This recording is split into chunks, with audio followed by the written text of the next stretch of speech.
Thank you, ma'am, for the very kind introduction. Uh, is my screen visible? Yes. Good evening. I'd like to thank AIOS for this opportunity and Dr. Namrata for always encouraging me since I think almost a decade now. I'll be talking about marketing to millennials. We are now looking at a change in the marketing landscape of refractive surgery, and I'll be covering the aspect of the change in context with regards to new technology and the new generation that we now have to communicate to. We've all witnessed a great hype and a great wave which came with LASIK. But in 2007, the number of procedures that were being done in the United States of America have halved in 2017. So there was something that was amiss. Perhaps it was the economic slowdown, but there was also an increasing number of eye laser centers and a price war, which traded value for price, which did not benefit the patient or the doctor. Now, as we are to recreate the future of refractive surgery, we simply can't do it by repeating the past. There are certain highs that have come from the previous low. The first is that refractive surgery is still an under-penetrated market.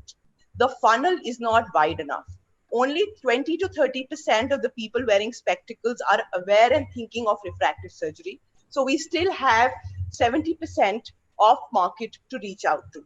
The consumer confidence index, though goes down, it does come back and the economy is rebound.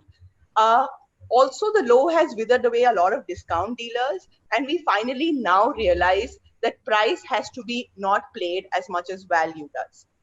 We've had a similar experience as the LASIK wave moves down. We've had centers with multiple LASIK units, but the four centers of ours which really did the best and withstood the last decade were all centers which had the smile machine. So smile really was a missing piece that allowed us to reinvent and communicate our refractive practice to the consumer or the patient.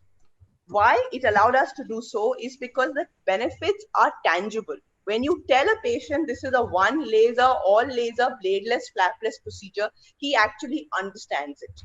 The wavefront guided, wavefront optimized, this was all jargon that was created for marketing and was explained to patients in various ways to convince them, but never really resonated with the patient in terms of a tangible benefit that not having a flap can give them. Also, having Smile gives you the uncluttered communication to patients who had previous bad reviews of LASIK or are scared of flap related complications. Most of the Smile surgeons have evolved from LASIK surgery, so you obviously don't let go of LASIK and you have a tiered pricing to continue to cater to patients who can't afford the premium procedure of Smile. But you will be surprised that 70 to 80% of your practice will still migrate towards the premium procedure. Now, whenever we look at a marketing and sales funnel, at the top of the funnel is creating awareness about the technology. And this is where we have a lot of Smile users. I think the technology has stepped up. It's time that we step up and create a greater funnel of awareness for Smile like other technologies are doing. So if somebody is searching the internet, they should get enough information about Smile. The second is what we as practitioners sometimes work off, which is the middle of the funnel. That we don't work on creating a larger awareness of Smile, we work on creating an awareness about our facility for Smile. That is the middle of the funnel. And the bottom of the funnel, of course, is once the patient has come into your center, give him the experience, counseling, and conversion that you need. So the top of the funnel is something that is exciting for all of us to create a cake that this technology really deserves in terms of the refractive landscape. The previous way of creating awareness was, of course, with press advertisements like newspaper advertisements. You see, this is an old creative, the name Relax Smile instead of Smile. And we are basically communicating an experience beyond LASIK. However, millennials are different. I'm part of the millennial generation. We were born with technology. We grew up with technology and we do trust technology. So this is a digitally native generation. For us, technology is like talking to a person. Technology or internet is not a yellow page anymore where you can just list yourself and people look you up for an address. Technology is where you tell people what you are about or what the technology is about. So it is communicating a slice of life or giving people engaging stories. Do note that people are not only looking at what you're saying, but what others are saying. So it's very important to create a communication about the technology. Though millennials are cost conscious, and unfortunately our generation has less money than the previous baby boomers, but they are very conscious of value, and they're willing to pay more for something that adds to their life and are open to EMI options. They're also looking for a personalized experience. They don't want a factual information about what a technology does. They want to understand how that technology fits better into their life. For example, a sportsman would easily resonate with Smile because it's something that leaves his cornea biomechanically safer. So all in all, millennials are on the internet, and that's where we need to be. The Google searches have increased tremendously, but in India, it is the mobile searches that have increased tremendously. So whatever information we give or the website that we create has to be mobile friendly. Do note that, yes, we may think that the internet is something that may be a upcoming trend, but it's actually already there, particularly in larger tier 1 cities and metros. 60% of healthcare needs begin with an online search, and 70% plus patients who walk into your hospital have actually visited your website. So how do we get visible as regards technology and providers?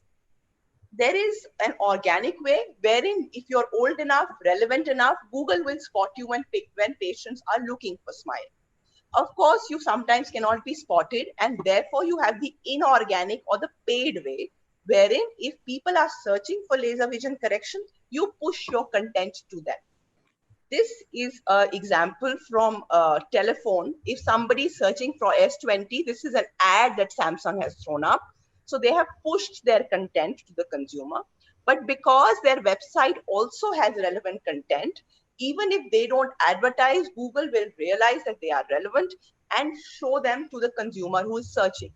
The trick with Smile is that Smile is not a very searched word. And when you search Smile, you get a lot of dental results. So it is very difficult to optimize Smile on Google. We still have to optimize what the consumer is searching, which may be laser vision correction, chashme se chutkara, spectacle removal, or LASIK. So the keywords you have to look at have to be relevant to the consumer in your geography.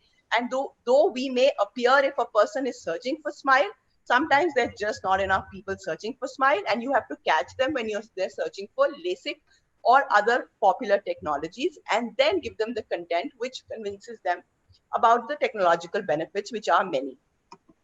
Irrespective of how you push content, you have to get them to a relevant part of the website. If somebody is searching for refractive, don't get them to the home page of your website. People don't want to maneuver. They want curated content. So from a Google AdWord, they come to the content of your website, which then gives them the relevant content so that they don't get lost in the maze. Of course, Google is king, but there is a lot of social media that allows you to communicate, be it Facebook, Instagram, Twitter, LinkedIn towards corporates, or even a simple WhatsApp. What is even more important is the amount of people talking about Smile, which is the general online buzz. You create that with platforms such as Quora and creating great patient blogs, wherein you have people who underwent Smile who can influence other people on the internet. So this is something I think as Smile users, we should actively work on.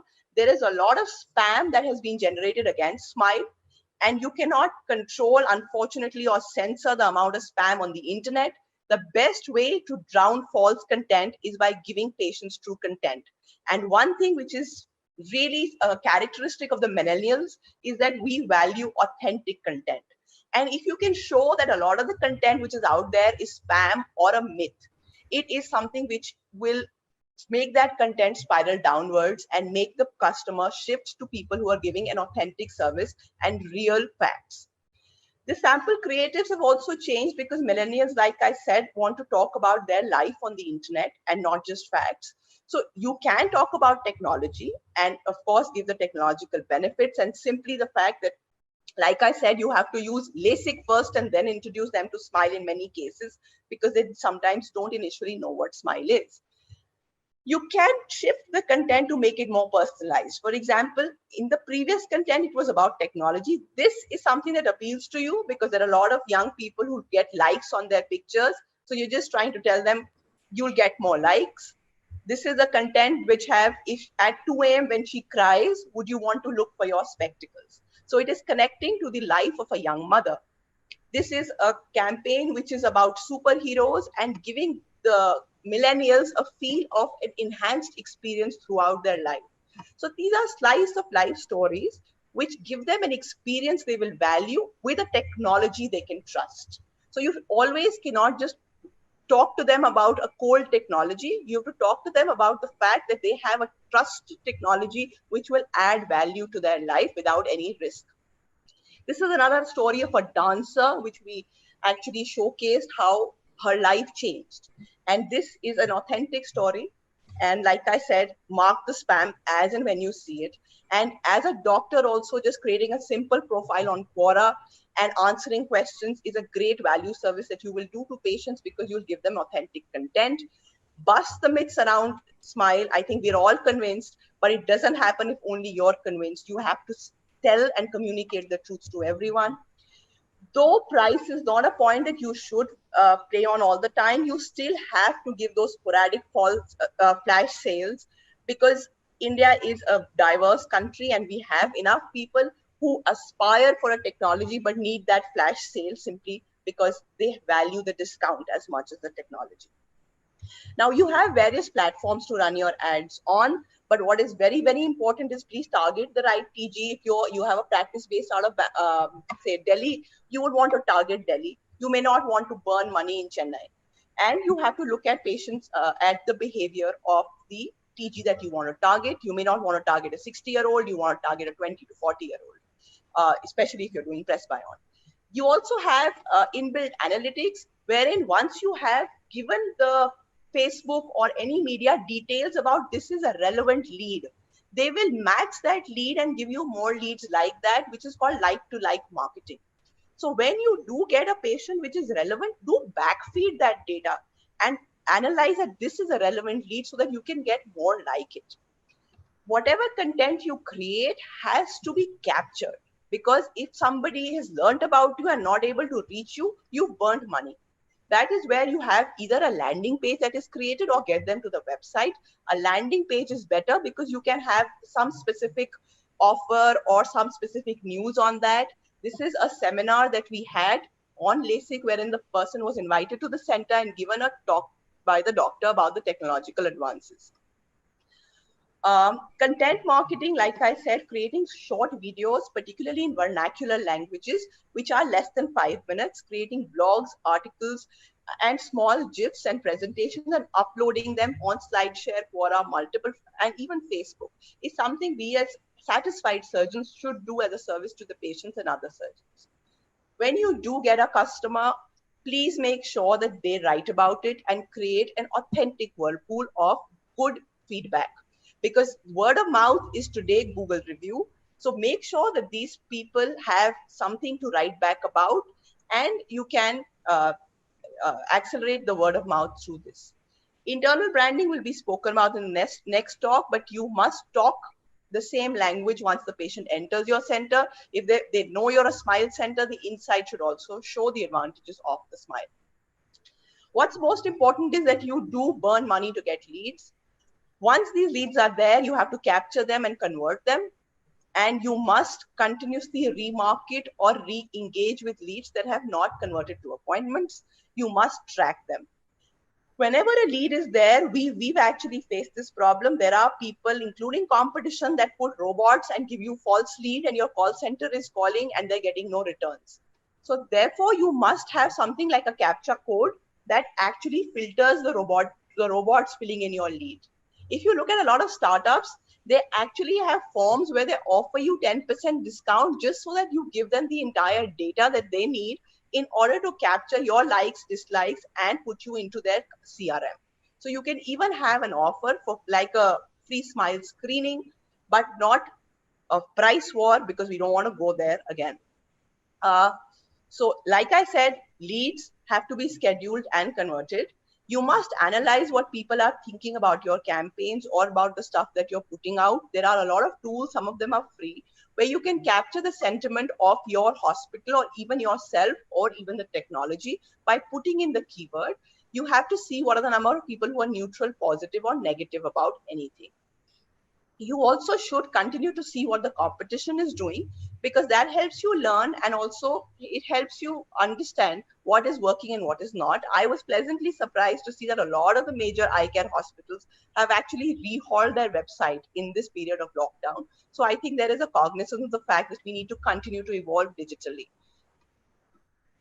The price war, like I said, got us nowhere. And I think Smile, because of the high cost of the PI, we anyway cannot start a price war. But this generation is about putting value. So don't confuse affordability with pricing. Just add value to the experience, and the technology already has a great value. And financing options like EMI or part payments are a great tool to enhance conversion. So my top pearls is that this is a new generation. Choose the right media to communicate to them. Don't give them facts, give them slice of life stories and stories of other patients and you as a surgeon. Internal queries must be tracked. Let's not start a price war. Let's add value and affordability by EMI options and focus on experience as much as the outcome. I think the best definition of brand I learned was from a great entrepreneur. He said a brand is nothing but a promise kept. So as an organization, as a surgeon, we would like to keep our promise to the patient.